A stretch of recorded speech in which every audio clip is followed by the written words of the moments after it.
Wel, croeso Ffald-y-Brenin. Welcome to Ffald-y-Brenin. We are a Christian retreat centre and house of prayer with a missional focus, situated in a very remote place in the hills near the sea in southwest Wales. And something very special going on here.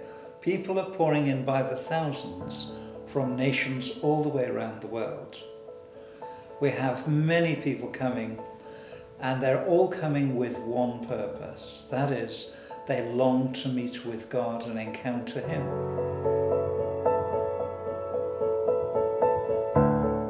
I think my description of Ffald-y-Brenin would be a mix of things really. A, that it's absolutely a beautiful, physically beautiful spot. So it's there in the creation that God has already made. And that brings something really special. And also that He really presences Himself with us. And we have quite a number of people who say that they feel they've come to heaven when they come here. So it's that mix of things really.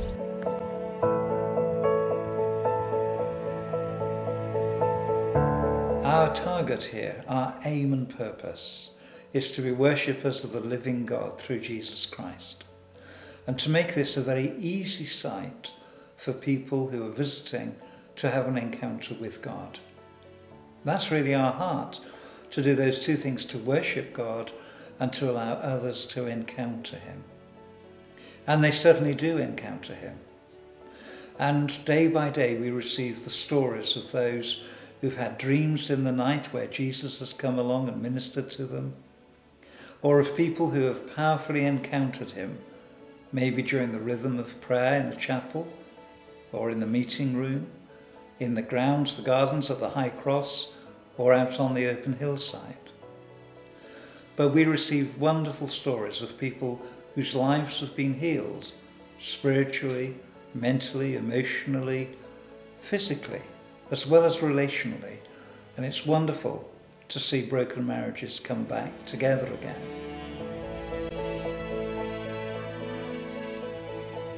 At the heart of our life here is a rhythm of prayer, and we meet normally 4 times a day, and guests are able to come and join in with us but don't have to. It certainly isn't compulsory. But the truth is that nearly all our guests do come because the presence of God is so felt when we meet together. People who come here, we have such a mix. Mostly we haven't a clue what stream or denomination they are. Sometimes we happen to find out, but it's not particularly relevant. The reason that we do our rhythm of prayer in the chapel the way we do, with liturgy, freedom within the liturgy, is to make everybody feel comfortable. Because we have some people who come who perhaps have never prayed freely or aloud in their lives. And if they've got a book in their hands and know that there's something that we'll do together, it makes them comfortable.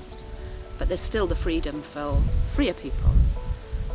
And I think each one helps the other really, and each one learns something different from the different ways of doing things really. And that's been really good. Occasionally we have people with no faith at all who come. And we've also had people who had faith when they were younger and have lost it completely, and come here and just sense God's presence, so regain what they'd lost. Pouring out from here across Wales is a prayer ministry, because we believe that God has a plan for Wales and for our part of Wales, that it might rise up until the whole nation becomes a house of prayer, full of the presence of God, as it has been so many times in the past. But then we have mission pouring out from here, right across the United Kingdom, but also out to the nations and to the continents. In particular, local houses of prayer, which are simple missional communities based on prayer and the presence of God made manifest in their midst, have turned into quite an incredible thing in the hands of God. It's exciting to see that it is still true that God takes insignificant people and insignificant places and says, that's just what I'm looking for. That's where I can display my presence. That's where I can show that my power is made perfect in weakness.